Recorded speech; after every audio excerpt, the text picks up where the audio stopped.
Today, for the first time on the Samuel Plays Brass channel, we take a proper, authentic deep dive into a tool of the European orchestral literature, the rotary trumpet.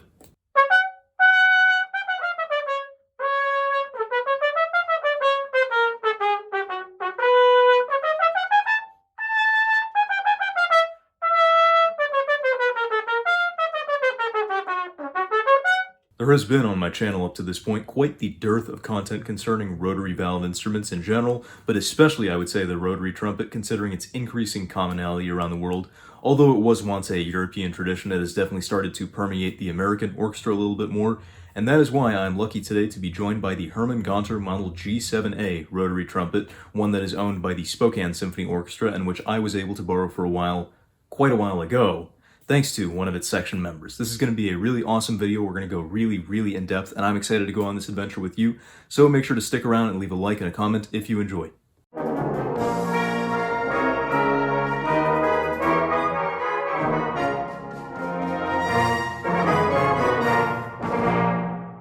Now, before we proceed any farther today, I'd like to give a sincere thank you to my friend Elmar over on Facebook from Germany. Elmar is an absolute wealth of knowledge and is responsible for a lot of the information you're going to be hearing in this video, so let's give him a big round of applause as we welcome him to the channel. I'm just going to put his text here so that we can refer to it as we go.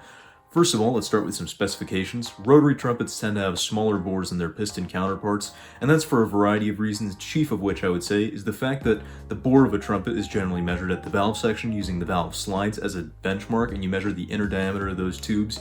And on rotary instruments, that happens after about 4 or 5 inches worth of lead pipe. You just go straight into the valve section, whereas with piston instruments, you're going all the way around a big long lead pipe and tuning slide, and there's more room for the tubing to expand after the mouthpiece receiver. The bore of this instrument, with that said, is 0.426 inches, much smaller than the typical 0.459 of a piston trumpet. The bell is slightly larger than a typical piston trumpet, with a slightly larger than 5-inch flare. It's got a fairly dramatic bell rim and engraving there, and it says on it, H. Ganter München, or Munich, model number G7a, made in Western Germany. According to Elmar, this suggests its origin is before 1989. The valve tops and caps are really beautifully engraved, and the instrument features a third valve tuning trigger. Now, according to Elmar, a couple of modifications have also been done to the instrument. He suspects that the mini ball linkages, which would have originally been string, were an aftermarket modification from Hermann Ganter himself. However, he also mentioned that Hermann Ganter himself was never to be seen touching an Amato water key, and so the third slide, which bears an Amato water key, probably was modified aftermarket by someone who is not Hermann himself. I'd now like to take a moment to fixate on this instrument's water key of all things, which may sound strange, especially to piston trumpet players, but just let me cook here for a minute. This instrument's water key lever is extremely long, extending all the way to the pinky of the right hand, and this got me speculating. A lot of professional grade rotary trumpets will have what look like 3 or 4 different water keys on the tuning slide, and contrary to what may seem like this is not some new age condensation emptying apparatus to ensure you get every last drop out of the instrument, these are what we refer to in German as Vienna Klappen, or in English, Vienna keys. And these keys are what look like water keys. They are very long levers of metal that open up a hole in the tubing, except in this case, unlike necessarily a water key, they're at very strategic points in the tubing along the tuning slide, such that each of them opens up its own harmonic series, if you will. Now, the trumpet has its own harmonic series in B-flat in this case, but with a certain Vienna key that you open up, you might have a harmonic series that is also in B-flat, but half the length, like a piccolo trumpet. It's right at the halfway point on the instrument, and it allows you to play things like B-flat, D, and F way above the staff in terms of concert pitches, and not particularly much below the staff. You might have another one next to it that allows you to play high A, C sharp, and E in terms of concert pitches, and not much else. Now, what is the benefit of this? Well, with 3 or 4 of these, you essentially have a key for each note in the upper range that you can press down or just pop open momentarily as you attack the note, and it allows for much more confident slotting. Because you can't hit those other notes, your accuracy is greatly improved without needing to play a piccolo trumpet with a small piccolo trumpet sound. You still have that big bell where most of the vibration is happening, but you're also opening up that interruption in the vibration that only allows you to play particular notes.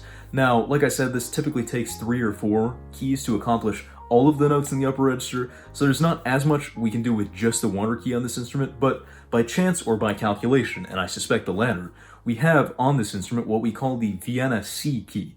Now, contrary to its name, it's not C, E, G that you can play on this key. It is actually A-flat, C, fittingly, and then E-flat. And these notes in the upper register are Not necessarily all the notes you'll encounter in the orchestral repertoire, but a lot of the time one of these three notes will pop up in a situation where it'll be somewhat stressful or you'll be liable to miss and splatter the note, and this water key or Vienna key actually allows you a little bit more control and less pressure in the situation of a performance.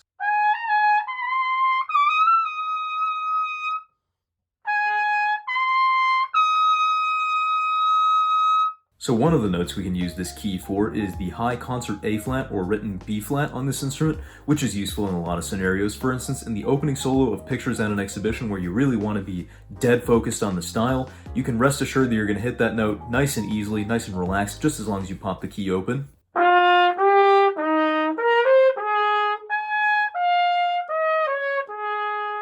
Now, the written high D or concert C, where the Vienna C key gets its name, is a pretty frequent note in first trumpet parts in the orchestra, and it's a very splattery one in my experience. I've had to jimmy a lot with alternate fingerings on piston trumpets.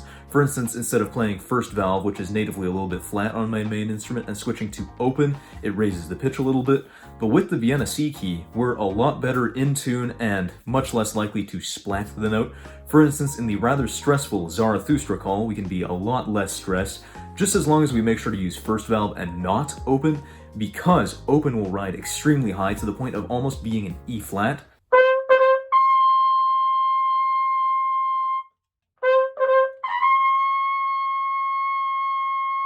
Now lastly, high F or concert E flat is not a frequent note in orchestral trumpet parts. I wonder why that would be, but in the very rare instance that you do need to nail it, like a solo in Mahler's Eighth that actually does go up to that note, you once again have the option of opening that key for that note. There's also a concert A flat just before it in that solo, so you can pop that open if you need a second to just mentally reset and prepare yourself for that rather insane classical high E flat.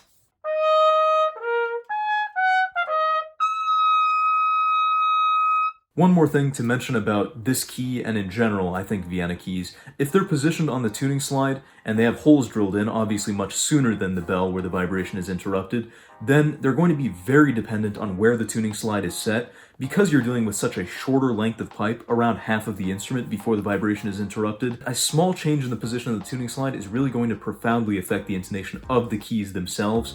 But assuming you set the tuning slide where it's reasonably in tune with the rest of the instrument, typically the Vienna key intonation will fall into place as long as you stay relaxed, because I found that the notes would get sharp on me with the Vienna key open if I didn't. There are a lot of instances in orchestral music where I honestly think the rotary trumpet does a far superior job to its piston counterpart, and the piston trumpet is actually pretty suboptimal once you realize the beauty of the rotary trumpet.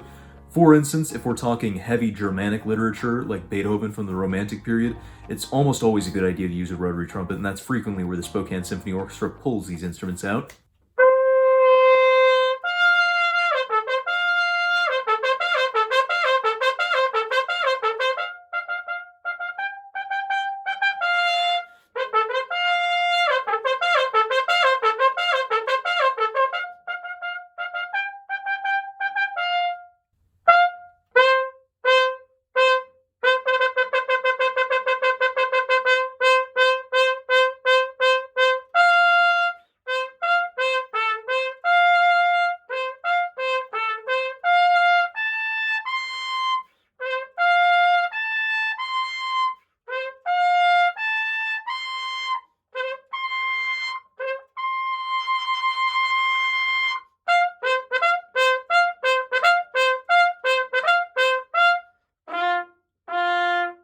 Rotary trumpets are awesome for Russian music almost all the time, whether it's heavier stuff like Shostakovich or lighter solo work like Oscar Böhme.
Some of Wagner or Mahler's softer stuff sounds really, really great on the rotary.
And to generalize, just about anything 20th century European will tend to sound pretty good on it too.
Now, the experience of actually being behind the wheel and playing a rotary trumpet, especially as a piston trumpet player primarily, is not all sunshine and roses. It can be a pretty significant adjustment. For instance, rotors feel very different from pistons on fast passages. The notes simultaneously blend together more and feel easier in a way, and also feel harder because the instrument resists the player's inputs on those fast passages a little bit more than a piston instrument would. Speaking of resistance, I think this particular rotary has some resistance issues because it just felt like a truck to try and steer. It felt very heavy and dull and unresponsive in some ways. The articulations were tough and were liable to sound overdone or harsh if I didn't heavily regulate them. And in general, I just felt very, very fatigued playing this instrument for any length of time. I spoke to my private teacher about this, and he plays second trumpet in the SSO, so he used to get frequent use out of this instrument before they upgraded to Schaugerl rotary C trumpets. And he confirmed everything I said about the Ganter, and he said the Schaugerl was just in another league in terms of ease of playing and general flexibility. So hopefully that's not just me, but I found this instrument pretty tough. Now, the reason American orchestras are finally starting to adopt the rotary trumpet a little bit more is not because they've somehow revolutionized ease of playability. They may still be difficult to play, but they have revolutionized the trumpet's sound concept. I think rotary trumpets are capable of more subtlety, control, and contrast than piston trumpets. Your softs are softer, your louds are just as loud, and some rotary trumpets will even allow you to push a little bit harder than piston trumpets and sound a little bit brighter even, so you can really cut through the audience, so you have a much wider tonal compass to work with. And natively, I would say the rotary trumpet has a little bit more breadth and depth to the tone than a piston trumpet. The larger bell flare can help kind of spread the tone out across the hall, and rotary trumpets cooperate much better with deeper mouthpieces that are conducive to that sort of sound than the piston trumpet would be. As one additional note, I think the way that the notes blend together with a little bit more fluidity on the rotary trumpet actually better emulates the human voice than the very discrete pitches of the piston trumpet, so that may be another reason for it. To tell you the truth, I barely managed to scratch the surface with this horn. It really deserves a long-term relationship with the player and not just a short-term affair like I had with it before I had to sadly give it back. I really wish I could have taken some more time to explore its qualities and really figure out how to best work with it. The approach of a rotary trumpet might be similar in some ways to that of the cornet, where the temperament of the instrument really wants you to just back off and let the instrument do the work, let the instrument make the music, rather than kind of muscling your way through it like some people do with the piston trumpet, and that tends to bite them on the rotary trumpet or the cornet. This instrument was, as I suspect many rotaries are, difficult to play, but exceedingly rewarding. Like I said, I really wish I could have spent more time with it. I'm super glad to see that the rotary trumpet is seeing more pedagogical and orchestral use here in the US, and I honestly get a little giddy every time I see the SSO switch to rotary trumpets in the middle of a concert, because the sound is just incredible. It just washes over you. It's amazing. Now, would I personally own this instrument, the Ganter G7a? No, I don't think I would. The lack of first slide tuning, which the shotgun has, it actually has a combo trigger between the first and third slides, and both valves are vented so that on either valve you can tune appropriately, or both, and it's really, really useful. The fact that you can't manipulate the first valve tuning on the go on this instrument is really a red flag for me. There's also only one Vienna key, whereas I'd like to have all 3 or 4 as the assortment typically goes. Again, the instrument is more resistant than things like the shotgun, and it's in the key of B flat, whereas if I had one for orchestral use, I'd like it to be in the key of C like the shotgun. So the list kind of goes on and on as to why I wouldn't own this particular instrument, but I really enjoyed playing it, and I'd really like to play that shotgun someday, so if we can get to 50 likes on this video, I'll definitely be bugging my private teacher to let me borrow it for a little while and try and figure it out as best as I can, so you know what to do down below. I really hope you've enjoyed this deep dive as much as I have, talking about how and when to use this rotary trumpet. If you have, once again, please make sure to leave a like so that we can hit 50 and hopefully review that shotgun sometime soon. And if you scroll down and find that you're not yet subscribed to the Samuel Plays Brass channel like the vast majority of my viewers, please consider doing so. It's a small gesture with a huge impact on the channel, and it keeps videos like this coming out for you, and it keeps you updated when they do. Until next time, this has been Samuel Plays Brass reviewing the Ganter G7a rotary trumpet, and we'll see you on the flip side. Thanks for watching, everybody. If you want to support the creation of bigger and better content on the Samuel Plays Brass channel, have your name featured right here, and a whole host of other perks and benefits, then please consider pledging your support at patreon.com/SamuelPlaysBrass. For now, you can find more videos in the end screen cards to my left.